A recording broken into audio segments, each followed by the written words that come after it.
புதுச்சேரியில் உடைந்து 2.5 ஆண்டுகளாகியும் செல்லிப்பட்டு பிள்ளையார்குப்பம் படுகை அணையை கட்ட அரசு நடவடிக்கை எடுக்கவில்லை என்று பொதுமக்கள் குற்றம் சாட்டியுள்ளனர். கூடுதல் விவரங்களை தருகிறார் செய்தியாளர் மகாராஜ பாண்டி. பொதுமக்கள் தற்போது என்ன குற்றச்சாட்டை முன்வைக்கிறாங்க? அரசிடம் வைக்கக்கூடிய அந்த கோரிக்கை அப்படிங்கிறது என்ன? கண்டிப்பாக புதுச்சேரி அடுத்த செல்லிப்பட்டு பிள்ளையார்குப்பம் இடையே சங்கராபரணி ஆற்றின் குறுக்கே பிரெஞ்சுக்காரர்கள் ஆட்சி காலத்தில் 1906 படுகை அணை கட்டப்பட்டது. பழமையான இந்த படுகை அணையில் தேக்கி வைக்கப்படும் தண்ணீர் மூலம் சுற்று வட்டாரம் பகுதியில் சுமார் 30 கிராமங்களை சேர்ந்த ஆயிரக்கணக்கான ஏக்கர் விவசாய நிலங்கள் பாசன வசதி பெற்று வந்தது. உரிய பராமரிப்பு இல்லாததால் கடந்த 2011 பெய்த மழையால் படுகை அணையின் நடுப்பகுதி மற்றும் கீழ்தலும் முற்றிலுமாக சேதமடைந்தது. இதனால் அணை உடையும் அபாயம் ஏற்பட்டதால் கற்களை கொட்டி தற்காலிகமாக சீரமைக்கப்பட்டது.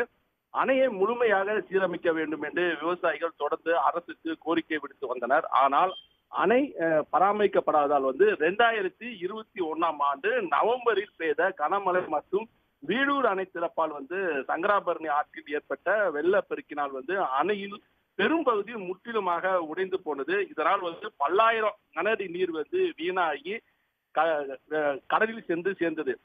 இந்த நிலையில்தான் புதுச்சேரியில் 2 நாட்களுக்கு முன்பு பெய்த கனமழையால் கிராம பகுதியில் அதிக மழை அளவு பதிவாகி இருந்தது.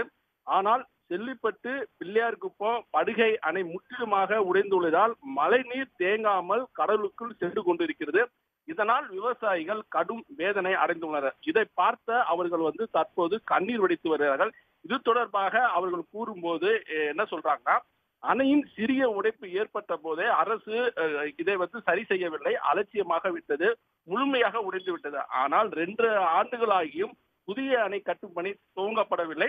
தமிழகம் புதுச்சேரியில் உள்ள 30 கிராமங்கள் இந்த அணையை நம்பிதான் விவசாயம் செய்து வந்தோம். கடந்த பட்ஜெட்ல ரூபாய் 20 கோடி ஒதுக்கீடு செய்து ஓராண்டு ஆகியும் கட்டப்படவில்லை. சேமிக்க வேண்டிய தண்ணீர் கடலில் சேருகிறது. விவசாயிகள் பல கட்ட போராட்டங்கள் நடத்தியும் புதுச்சேரி அரசு எந்த பணியும் செய்யவில்லை. இப்படுகை அணையை அரசு கட்டுமா என தெரியவில்லை. எனவே விவசாயிகள் ஒன்று திரண்டு நாங்கள் மிகப்பெரிய அளவில் போராட்டம் நடத்துவோம் என்று தெரிவித்தார்கள். அது மட்டுமல்லாம ஆற்றில் உள்ள மணல் சுரண்டப்பட்டு விட்டது. இதனால் நிலத்தடி நீர் மட்டம் குறைந்துள்ளது. குடிநீர் ஆதாரமாகவும் உள்ள இந்த அணை இருந்தது. டெண்டர் இருமுறை வைத்தும் பணி ஒதுக்கப்படவில்லை. ஆற்றிலேயே நாங்கள் காத்திருப்பு போராட்டம் நடத்தலாம் என்று முடிவெடுத்திருக்கும் என்று விவசாயிகள் ஒரு கண்ணீர் மல்க ஒரு வேதனை தான் தெரிவித்தார்கள். தகவல்களுக்கு நன்றி மகாராஜ பாண்டி. உடனுக்குடன் செய்திகளை தெரிந்து கொள்ள சன் நியூஸ் பெல் ஐகானை கிளிக் பண்ணுங்க.